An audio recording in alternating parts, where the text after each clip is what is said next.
Hello everyone, this is Warhawk Beyond 2040 bringing to you yet another awesome yet crazy theory. And I'm here today, once again, putting together yet another Batman Beyond theory video, this time involving perhaps Batman's most important ally in his war against crime. And as far as I'm concerned, he was the greatest ally to never put on a costume, and these two worked very closely together for many years for pretty much most of Batman's crime fighting career. And he was a guy you would say was Batman's best friend. And to show you how much this guy meant to Batman, when he was shot, Batman took his shooting very badly, and we saw a different side to Batman that we rarely ever saw in animation. And this really shows you just how important he was to Batman. And he was a key player in BTAS slash TNBA. And the interesting thing about this guy was he played such a big role in BTAS slash TNBA. He was hardly ever referenced or addressed in Batman Beyond, apart from a photograph of him, and a couple of times he was referenced, not by name, of course. We never really learned about what happened to this guy. Considering how important he was to Batman, you would have thought at least they would have mentioned what exactly happened to him. So, what I have decided to do, and this is something that I have been trying to figure out how to come up with a scenario on what I think happened to this guy. I am going to be putting together my theory on what's happened to Commissioner James Gordon. Since the beginning, Commissioner Gordon and Batman have worked very closely together for many years in the war against crime. You could even go as far as to say that Batman and Commissioner Gordon are the best of friends, and Commissioner Gordon has always looked at Batman as one of the few people he can trust with his life and truly be honest with. And whenever there is a crime or if he has any concerns about what's going on in Gotham City, Commissioner Gordon would always be the first one to contact Batman to let him know what was going on. And if there was any information, Commissioner Gordon would be the first one to relay it to Batman. And these two were very close allies and always had each other's backs. A prime example was in Mask of the Phantasm, where Batman was accused of knocking off various members of the Valestra mob. Commissioner Gordon was always the first one to jump to Batman's defense and always had the Dark Knight's back and always protested his innocence many times over. However, in Batman Beyond, unlike the original Batman and Commissioner Gordon's working relationship, his daughter, Barbara Gordon, who took over as the Commissioner of the Police, her relationship with the new Batman was the complete opposite. They weren't the best of friends, and Commissioner Barbara Gordon had no time whatsoever for the new Batman. And their working relationship was very strained and at times very frosty. Although there were a few odd occasions where Barbara and the new Batman would work together to fight common foes, but Commissioner Barbara Gordon was steadfast that no, this was a one-time thing only. I still want to work in a Gotham City where it doesn't need Batman anymore.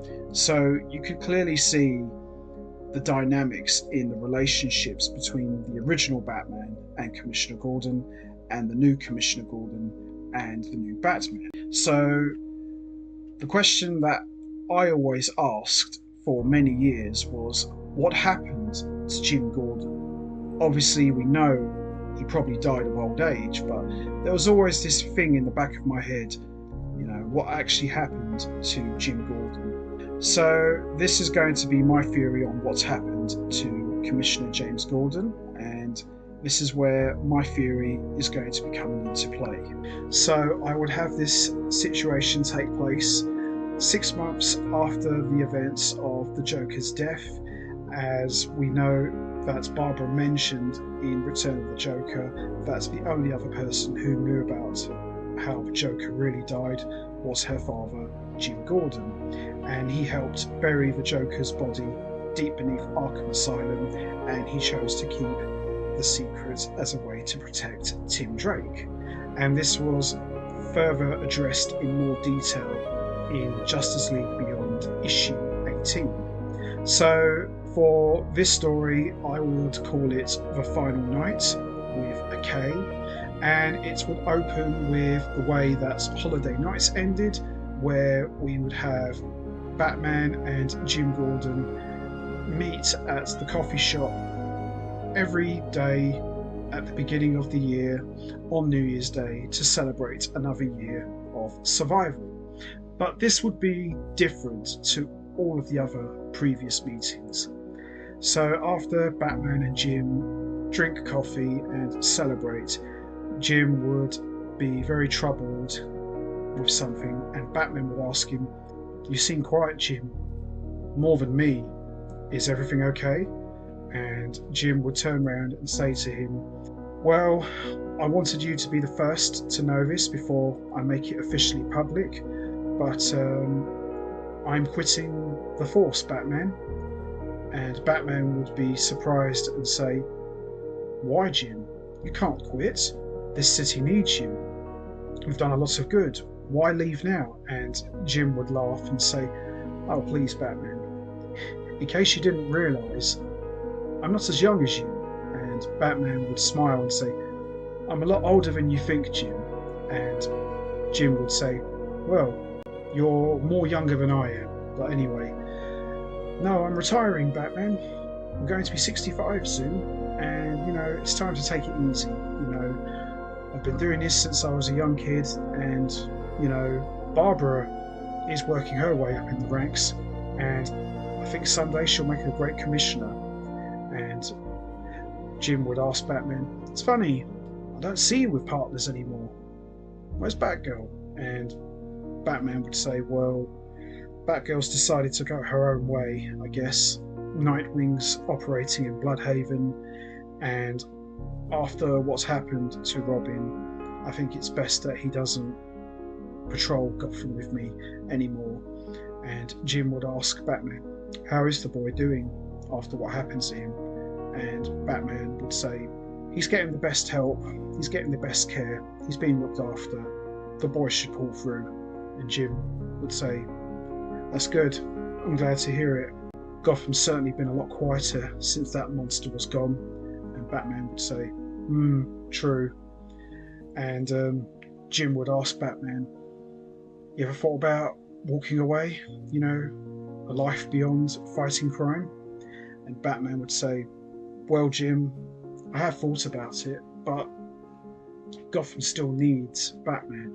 And Jim would say, "Yeah, true. I did say to you a long time ago that if I was your age, I probably would have done the same thing, put on a costume. I've always wanted to be a hero. But anyway, I just thought you should know that I'm retiring, and I'll be making it public in a couple of weeks, but I wanted you to be the first to know." "Thanks, Jim," says Batman. And before Jim goes to pay for the coffees, we see Batman has already paid the bill and has disappeared, and Jim just sits there quietly and laughs and says, "It's nice to know some things never change." So as we see Gotham's finest gathers round to celebrate Jim Gordon's final day as commissioner, Jim Gordon takes to the stage to make a speech, and before he opens his mouth, we see a gang dressed in clown attire, led by someone wearing the same attire worn by the Joker, and this gang would soon be known to everyone as the Jokers. And we see the main leader of the gang walks straight up to Jim and says, "Hello, Jimmy. This party looks very boring. How about some laughs on the way out?" And we see all of the Jokers start shooting everyone with machine guns, and Batman comes to the rescue and gets shot, but not before Jim Gordon is taken out with a bullet. As Batman goes after the Jokers, we see Jim Gordon is now in critical condition at Gotham Hospital after suffering several bullet wounds at the hands of the Jokers. And as we see Jim is laying there in hospital, we see Batman and Barbara Gordon are in his hospital room, where Batman asks Barbara, "How is he doing?" And Barbara says, "Not good. The doctors have done everything they can to stop the bleeding. It's up to him now. I cannot believe this. This is supposed to be Dad's last day as commissioner, and instead he's in the hospital room." And Batman says, "I can't believe that we got rid of the Joker, but yet his legacy still lives on. We've got young punks running around dressed up like the Joker, like some sort of sick tribute." And Barbara says, "Look, we got the gang who shot my dad. The main thing is we just hope for the best, that he gets better." We see Jim slowly regains consciousness and says to Batman, "Well, this was the last place I expected to be on my last day on the job." And Batman says, "How are you, old friend?" And Jim says, "I've been better. Look, Batman, I just want to say thanks for saving my life." And Batman says, "No, it's fine. You don't have to thank me." And Jim says, "Yes, I do. Never actually said this properly, but, seeing this is my last day as commissioner, I thought I should tell you this. I just want to say thank you for all the good you've done for this city, everything you've done for me and for the police, and for being a great friend. In this sort of line of work, you don't really have a lot of best friends, but I am very proud to call you my best friend, Batman." And Batman says, "The honour was all mine, Jim. When you're like me, working alone at night, you don't have a lot of friends. Sure, you have partners, but there are very few out there who you could call your best friend. And I'm proud that you and I got to work together for so many years, Jim. If there's anything you need, name it." And Jim says, "Well, there is one thing. If it's okay with you, I'd like to see the face behind the mask just one time, so I can thank that person properly." And Batman says, "Jim, I can't." So look, it doesn't matter. I'm hardly going to tell anyone. Who am I going to tell? Bullock? Come on, just one time. We are friends after all, and there's nothing in the world, that can hurt me. So let me say thank you to the face behind the mask." And Batman says, "Okay, Jim, just this one time for you." And as Batman slowly takes a few steps back, he takes off his mask and reveals to Jim that he is really Bruce Wayne. And Jim laughs and says, "Bruce Wayne? Well, I'll be damned. I guess I've known for the longest time that Batman and Bruce Wayne were the same person. Your parents will be very proud of you, Bruce. You've done a lot of good for Gotham." And Bruce says, "Coming from you, Jim, that means everything." And Jim says, "I said to you before, maybe if I was younger, I could have put on a costume. I've always wanted to be a hero." And Bruce says, "Not all heroes wear masks and capes, Jim. You're a good man, Jim. If Gotham had more men like you, the world would be a much better place." And Jim says, "I'm okay. I'm not as strong as you. But Bruce, I want you to promise me one thing, that no matter what happens, there will always be a Batman. Because as far as I'm concerned, the world will always need a Batman." And Bruce says, "I promise, Jim. I promise with all my heart that I'll keep on fighting and that Batman will always exist." And Jim says, "Thanks, Bruce. That means a lot." And we see Jim slowly fades away and dies. A few months after Jim Gordon's death, The bat signal is lit up and Batman goes to the rooftop where he is greeted by Harvey Bullock.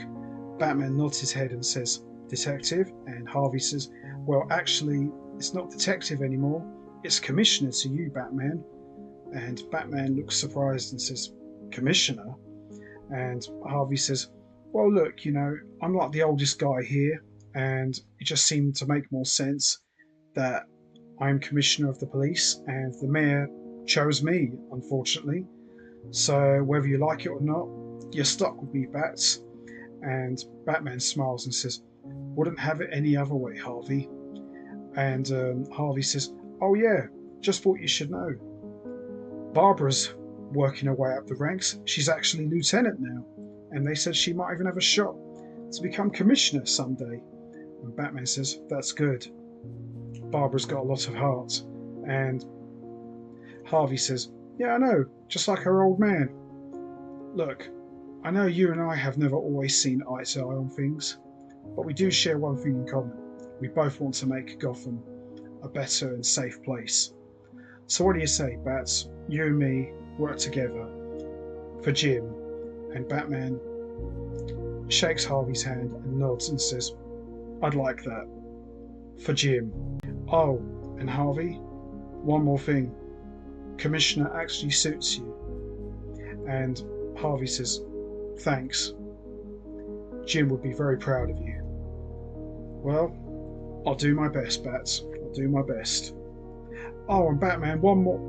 And we see Batman has already disappeared, and Harvey stands there and says, "One of these days, I'm going to nail his cape to the floor." And that's my theory on what's happened to Jim Gordon in Batman Beyond.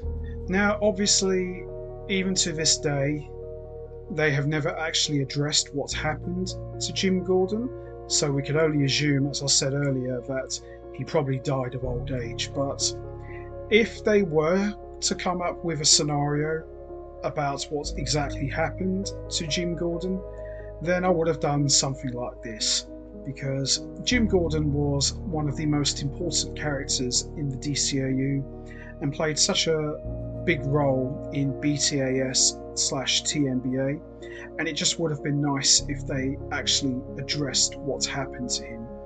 But, what can you do? But I think I came up with something pretty good that would make a lot of sense for what happened to Jim Gordon leading up to Batman Beyond. And if they ever did a Beyond prequel of sorts, then I definitely would have liked to have seen Jim Gordon addressed in terms of what's happened to him and what his fate was. So that's going to be it from me. I am going to wrap this up now. How would you have addressed what happened to Jim Gordon in Batman Beyond? Would you have done it how I did it, or would you have come up with a completely different scenario? And do you think after Jim Gordon died, do you think it's possible Harvey Bullock may have become commissioner for a while before Barbara Gordon? Or do you think they would have gone with someone completely different? You know what to do, guys. Hit the like button, hit the subscribe button, leave your thoughts and comments down below, and I will see all of you next time for yet another awesome yet crazy theory. So until then, take care everybody and stay safe, and once again, as always, much appreciated. Thanks for listening.